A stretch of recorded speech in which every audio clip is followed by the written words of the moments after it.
Live from WTOC, the Southeast news leader. The News Now starts on WTOC Plus.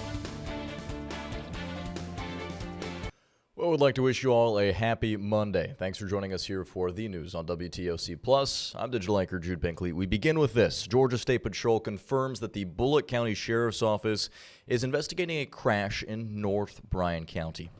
WTOC crews were on scene and confirmed a vehicle crashed into a ditch along a wooded stretch of Ash Branch Road. It's a largely rural area with woods on one side and a small number of homes nearby. A wrecker was seen removing the car from the ditch around 8:15 last night. Bryan County deputies were also on scene but declined to confirm details about how this car flipped into the ditch. We have reached out to the sheriff's offices in both Bryan and Bullitt counties, and we'll bring you updates as more information becomes available. Well, human remains were found in the Gilmania Road area over the weekend in Jasper County. The sheriff's office confirmed to us the property owners there reported finding what appeared to be remains while having a controlled brush fire. Our crews on scene saw officers investigating this developing situation. The office's early observations reveal the remains were likely there for a very long time. The remains are spread over a very large area, which we assume either happened by wildlife or a flood, because the area is a very low-lying area. And we'll continue to monitor this situation and provide updates during the sheriff's office investigation. And he's helped me through some pretty hard times too, and he was just a great guy all the way around, and it's a very sad tragedy of what our community has lost. A lot of people don't find school fun, but he made it fun. Well, a North Georgia community is mourning the loss of a beloved teacher and coach who died over the weekend. Authorities say it was a prank gone wrong. A group of 5 teenagers went to the home of Jason Hughes in a junior-senior prank tradition, and the teens threw toilet paper on his trees. When Hughes came outside, the teens got back in their cars. Hughes tripped and fell, and that's when one of the teens ran over him. According to Hall County Sheriff's Office, all 5 teens were arrested and charged with criminal trespass and littering on public property.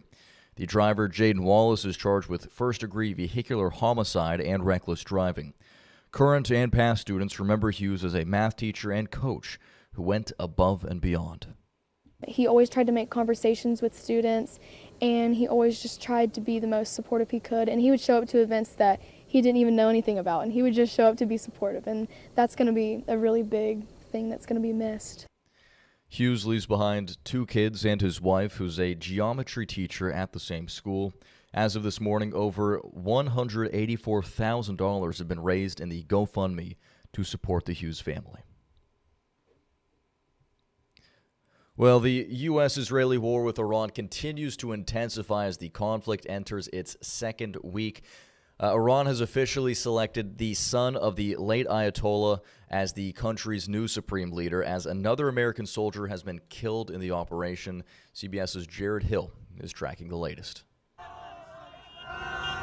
Supporters of Iran's newly minted supreme leader celebrated on the streets of Tehran as a cloud of black smoke blanketed the capital city 10 days into the conflict with the U.S. and Israel. Iran's Assembly of Experts chose Mojtaba Khamenei to succeed his father, Ayatollah Ali Khamenei, killed last month in the first wave of strikes. President Trump saying he is not happy with the choice, according to Fox News. Speaking to CBS News, advisor to Israeli Prime Minister Benjamin Netanyahu, Michael Eisenberg, delivered a grim message. The highest risk job right now is to be the new Ayatollah. That's a high-risk job. To be the head of the Iranian military, the IRGC, those are high-risk jobs. Don't take them. They're going to be targeted. Don't take those jobs. We're watching you. 8 days into the war, Israel launched new attacks on Tehran's critical oil infrastructure. Iran warning residents to take precautions against toxic smoke and acid rain. Iran retaliated, launching missiles at Israel and other U.S. allies in the region, including Bahrain. Iranian drones also targeted Dubai's airport this weekend and Kuwait's Social Security building. We're not looking to settle.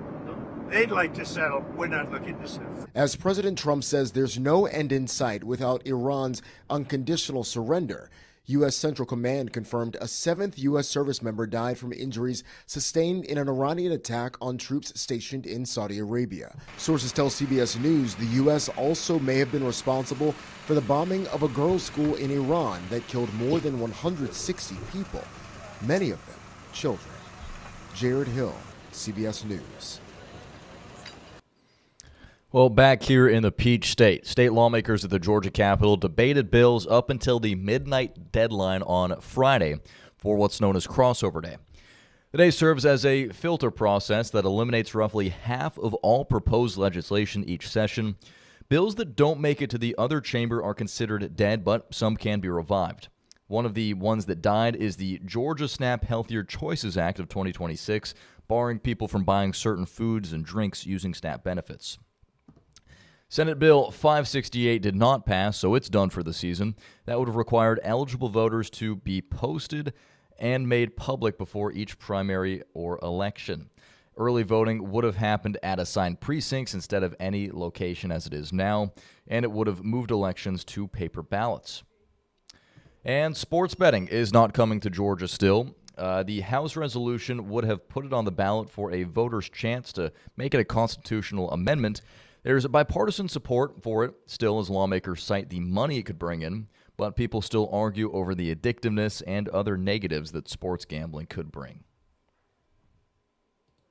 And staying in state news, Georgia has a new plan to address rural doctor shortages.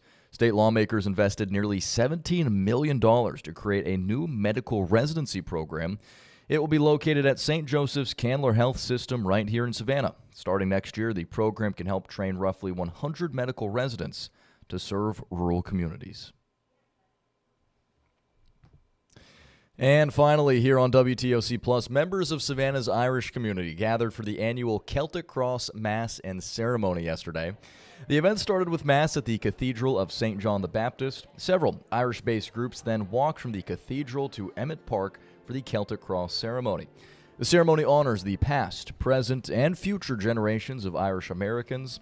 The theme of Bishop Stephen Parks' homily was Roots and Wings. He says, parents should give their children strong roots to know and honor where they came from, and wings to go forward with confidence. The president of the Police Emerald Society, Dory Simmons, says the event was very meaningful.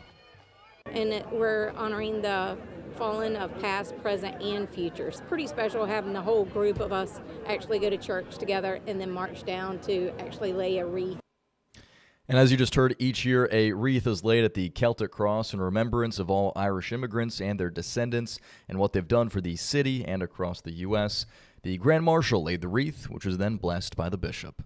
Looks like a really cool ceremony. All right, well, before we sign off here on WTOC Plus, wanted to tell you that we have a brand new mobile app. It's the same one that we've been using, but you should be able to update it now. It'll switch over. It's a brand new format. I'm really happy with it. It looks really slick, a little bit more modern as well. We have been getting a handful of calls about where you can watch WTOC Plus on the new phone app, because typically in the past it was right here on the top on the burger menu. Let me see if I can zoom in a little bit, actually. Because the space for WTOC Plus has actually changed a little bit. Instead of having to go right here to the top of the menu, we actually have this tab right here at the bottom. This second tab right here, if my phone doesn't die, is the live tab. So if you go right here on the bottom and tap right here live, it'll take you straight to WTOC Plus instead of having to click through a couple different things at the top. So if you've been using the WTOC phone app for a while, it should be updated now. Again, it looks just like this. It's kind of a different format. But if you are wondering where the live stream is, it's no longer on the what's called the burger menu at the top left. It's right here in a really easy to access location at the bottom. It goes home, live, alerts, and weather. So a lot of more things, pretty easy to find there for you. And with that, we're going to wrap things up here for the news on WTOC Plus. We do have a quick programming note, as we'll be back in about 15 minutes to hear from a number of Savannah City leaders as they talk about their plan for St. Patrick's Day, now a week from tomorrow, believe it or not. We'll be hearing about some of their parking and public safety plans, so that'll be brought to you live right here in a press conference at the bottom of the hour at 10:30. We'll, of course, send a notification to the phone app as well if you want to tune in then. But until then, you can check our website for the latest updates and news at WTOC.com. But we'd like to thank you all for watching. And again, for the next 15 minutes or so, here's Local News Live.